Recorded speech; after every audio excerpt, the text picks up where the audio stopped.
Hello everyone, this is Ashish Chaturvedi. I'm a practice leader at HFS Research.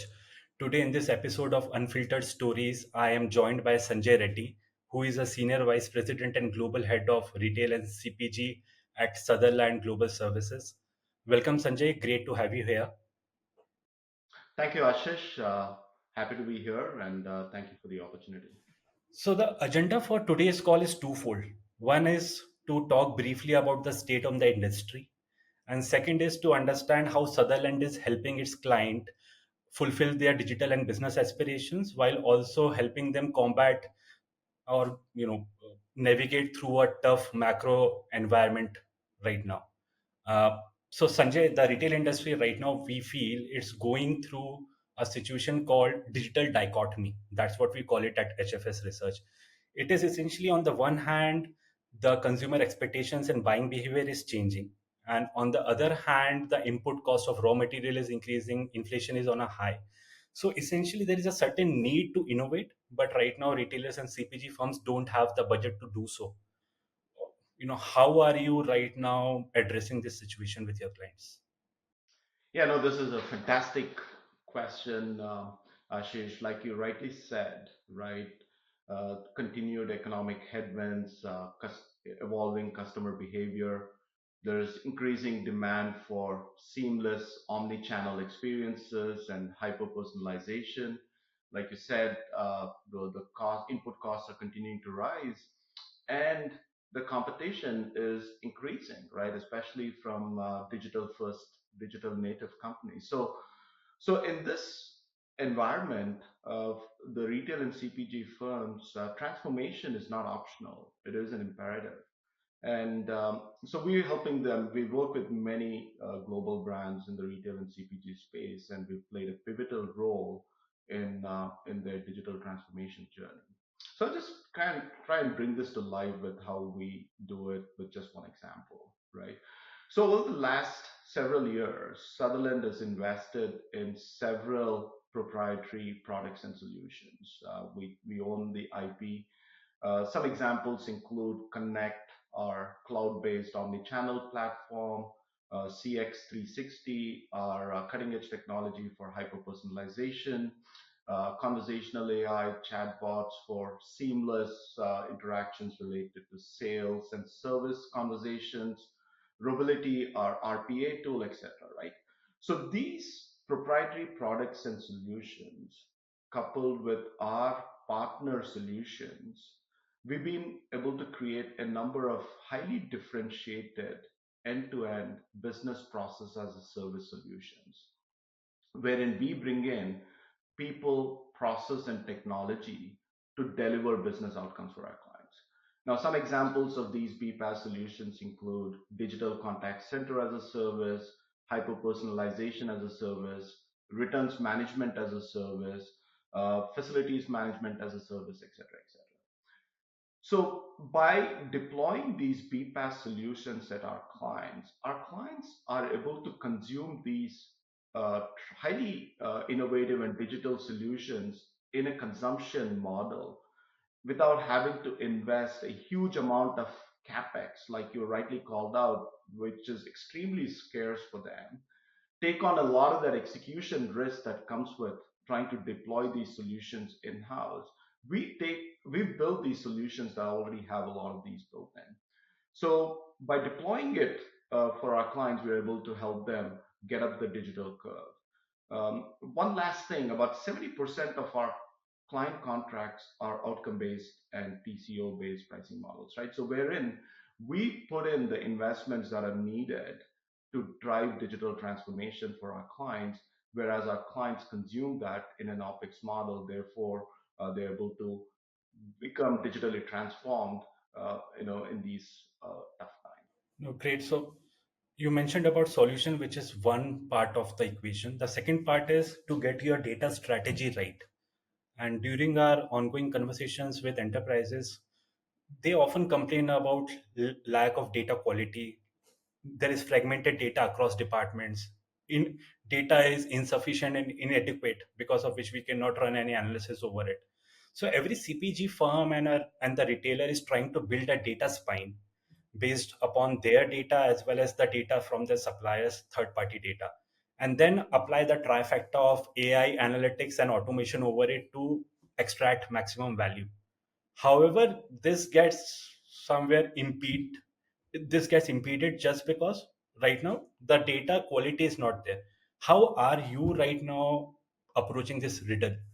Yeah, Ashish, you're absolutely right. I think the biggest impediment to digital transformation today is the fragmented and siloed nature of data that exists in our customers' data ecosystem.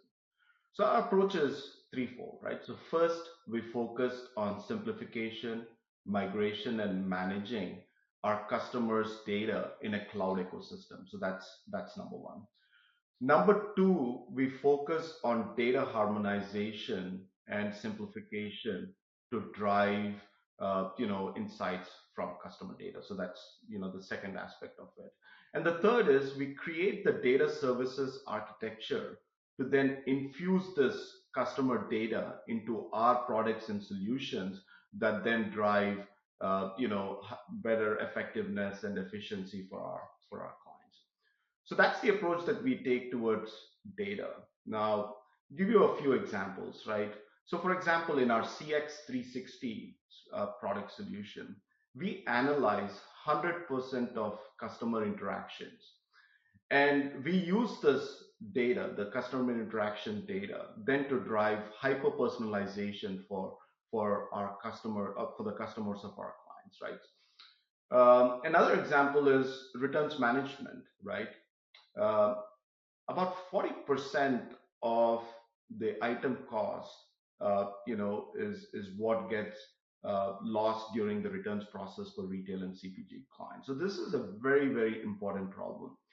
So what we've done there is through the entire life cycle of returns management, we've deployed our own proprietary data assets, advanced analytics, cutting edge technology, etc., to one, prevent returns from happening to begin with, but then to reduce fraud during the entire returns process, and then also improve how much they're able to recover during the grading and disposition process. Again, here we're using data in a cloud ecosystem which is cleansed and defragmented to be able to derive those insights. Got it.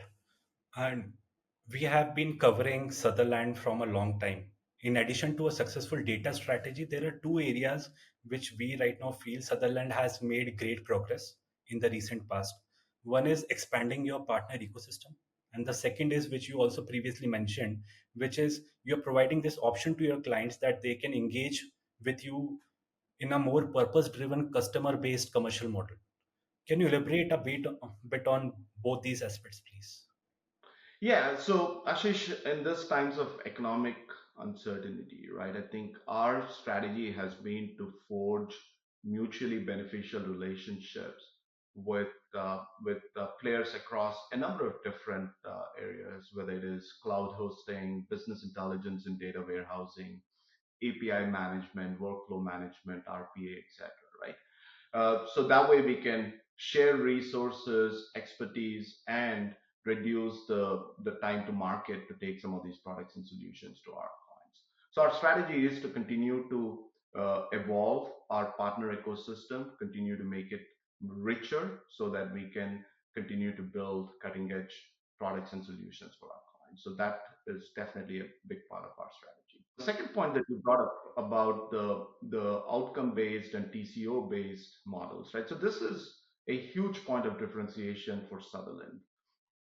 We are not averse to taking risk in terms of putting investments upfront and taking on the execution risk to deliver digitally transformed processes for our clients. Like I mentioned earlier, 70% of our client contracts are on outcome based and TCO based pricing models. So that is a huge point of differentiation. And we, in fact, actively seek out those opportunities with our clients to create this win win situation for both our clients and for us. Thanks for expanding on those two virtues. This brings me to my last point, which is you would agree that in the last 5 years, we have witnessed unprecedented technological development, which recently got accentuated when generative AI came into the fray. And we are seeing right now numerous retailers and CPG firms are trying, they're planning how they can leverage these disruptive technologies, to make their processes better, to reimagine processes, have better control and visibility of the overall customer lifespan, go direct to customer, improve their unified customer proposition, things like that, and also deliver a higher customer experience and consistent one as well.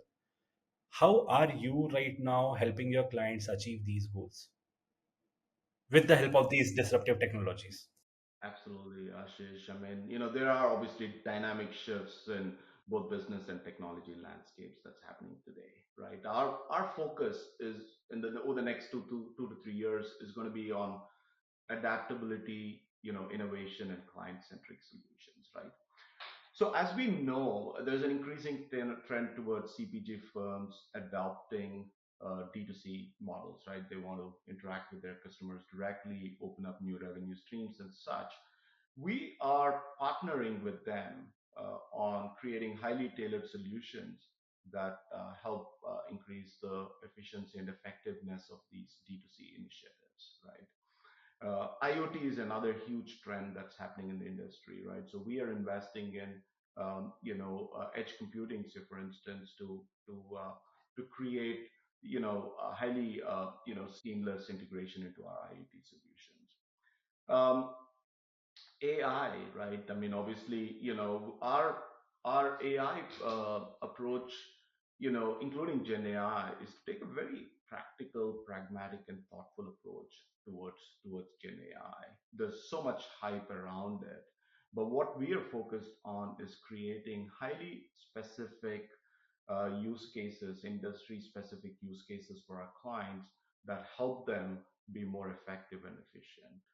I'll just give you a couple of examples of how we're using Gen AI in some of our products and solutions, right? So, for instance, in our proprietary knowledge management tool, helptree.ai, we've infused that with Gen AI to improve or to provide real-time contextual help to our agents, because this Gen AI models scan vast knowledge sources to provide highly relevant contextual information to the agents. Similarly, we've infused Gen AI into Connect, our cloud-based omnichannel platform that provides real-time uh, agent assistance as they're having these conversations with customers. Provides call summarization and 100% audibility of all of these transactions. So we're taking a very practical approach towards Gen AI, and we're helping not only run business for our clients, but also change their business through these technologies. So I think in summary, I'd say that by being very proactive in terms of what's happening in the industry and by bringing in cutting edge technologies, we are able to position our customers for success in navigating this evolving and rapidly changing digital world that we live in. Sanjay, it was a pleasure interacting with you. Thank you so much. I appreciate the time, Ashish. You take care. Thank you.